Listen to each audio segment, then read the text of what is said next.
Vamos a hacer los cálculos del método Victor Meyer.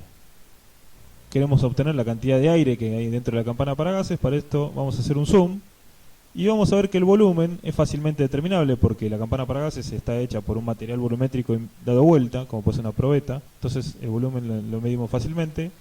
La temperatura, fácilmente en el termómetro que está dosado. Y lo que no es tan simple es la presión del aire que está ahí dentro de ese recipiente. Entonces vamos a usar un principio de la hidrostática que dice que dos puntos que están a la misma altura tienen la misma presión. Sin embargo, estos puntos no nos convienen en este lugar, los ponemos estratégicamente en un lugar que nos convenga. Y ahora analizamos qué presión recibe el punto 1. Solamente recibe la presión atmosférica. En cambio, en el punto 2 tenemos esta altura de agua más la presión que están ejerciendo los gases que están adentro de la campana, que es el aire y el vapor de agua, que hay que tenerlo en cuenta.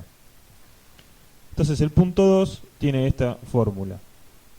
Como es igual al punto 1, entonces la presión atmosférica es igual a la altura de agua más la presión de aire más la presión de vapor del agua. Entonces podemos despejar la presión de aire y tenemos esta fórmula. Ahora, la presión atmosférica hacemos una lectura en un manómetro y obtenemos un número. Para este día dio 762, como un ejemplo. La presión de vapor, hay que ir a una tabla, entrar con los 20 grados, porque es la temperatura en la que está la campana para gases, y obtenemos el resultado. Y la altura de agua la medimos, la podemos medir con una regla, lo que sí la tenemos que pasar de unidad de altura de agua a altura de milímetros de mercurio, con la fórmula que ya conocemos, y para esto necesitamos la densidad del mercurio. Y lo pasamos todo a milímetros de mercurio, hacemos la cuenta, y obtenemos la presión del aire. Podemos hacer algunas aclaraciones, que es que el volumen dentro del equipo, el volumen de aire, era un poco mayor al obtenido en la campana para gases. Podemos saber cuánto es el mismo usando la ley que ya conocemos, y nos da que el volumen en realidad dentro del equipo a 100 grados era 44,5 mililitros. Esto no es un problema porque la temperatura que usamos para obtener el número de moles es la medida en la campana para gases, que es 20 grados. Y el aire se comporta como un gas ideal, bastante parecido a un gas ideal. Otra aclaración podría ser que ¿por qué no usamos la presión de vapor del mercurio en el manómetro de Torricelli que usamos para obtener la presión atmosférica? Y es que la presión de vapor de mercurio, y sí usamos la presión de vapor de agua, ¿no? ¿Por qué en este caso no la usamos? Es porque es muy baja. Para que vean, si hacemos la resta que deberíamos hacer, obtenemos este número, pero cuando lo redondeamos al número de decimales que tenemos que obtener, es como que el número no lo afectó, directamente queda exactamente igual.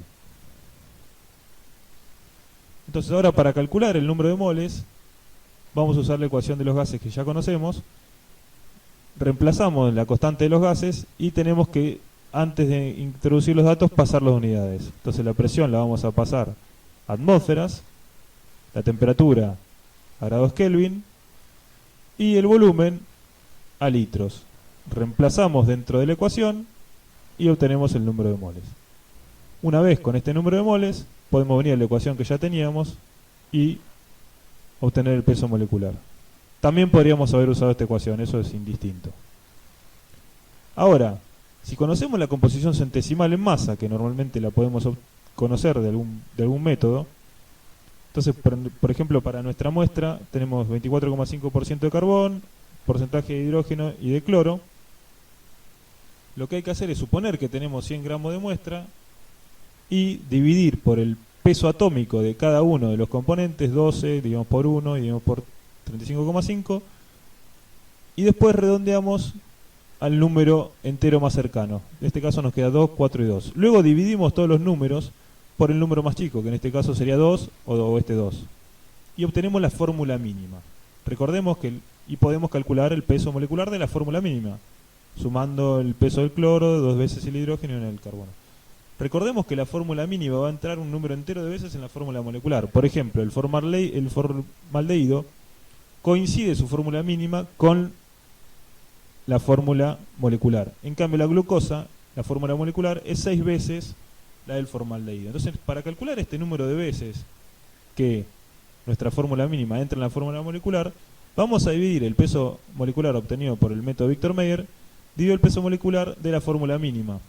aproximamos a un número entero y nos da que es 2 veces. Por lo tanto, la fórmula molecular en este caso es la siguiente, y ahora podemos, nos damos cuenta que es el dicloretano, y podemos obtener el peso molecular con mayor precisión. Vemos que hay un error aproximadamente de un 5%, pero esto no nos afectó en determinar cuál era nuestra sustancia. Bueno, eso sería todo.